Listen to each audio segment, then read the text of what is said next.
आज mini blog रे आपण समस्त को बहुत बहुत स्वागत। आज मनटा मोर भारी भाराक्रांत कहीं जानचन ना काली हजबैंड पलि जीवे आसबार जीवा पर्यंत सब लक्ष्य रखी एक्चुअली से कौन खाती से हिसाब रे मोर रोषे करे हुए तो एक्सट्रा हेले भी मु किछि कुहेनी कहीं बहुत दिन पर से घर को आसती आज भी ठीक से भाई करती आउर से माछ माने कही जे माछटा तुम काटी दियो बहुत डेरी हम मुझर अलग माछ रखी आउ किछि वीडियो करके आखि छल छल होता भारी मन दुख होता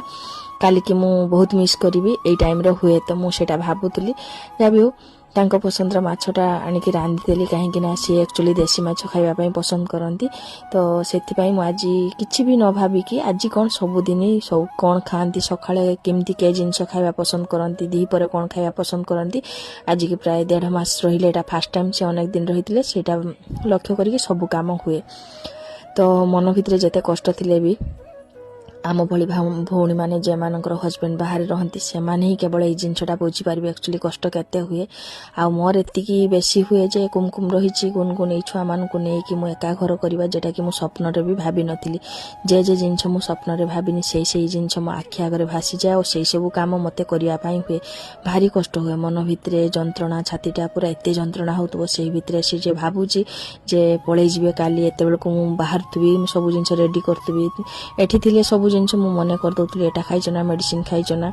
किंतु सेठी कौन हम ये जिनटा भाविकी मु भारी मन दुख होता किंतु एथर मु चेष्टा करची माने सबुठारु तांकर बेसी केयर नवापाई आ मोर हुए तो मन हुए सी भी फिल कर पारतबे जे एक्चुअली तांको पसंदर सब जिनस होतला काली सी भी ये जिनस मिस करिवे सेति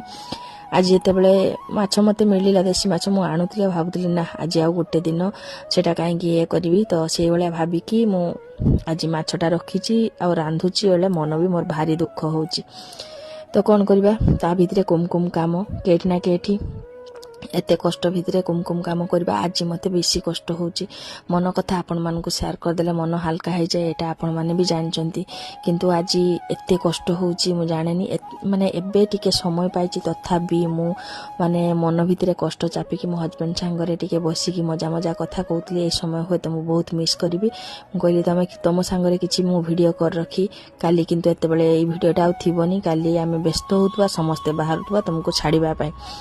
जहाँ भी हो कौन करवा समय धीरे धीरे चली जाऊँगी ता सांगरे आमे समस्त कर्तव्य निभेकी केमती आगु को आगुचे यही शिखिबार विषय भगवान साथी रुहतु मो हजबैंड को देह भल थाऊ यही मोर भगवान को प्रार्थना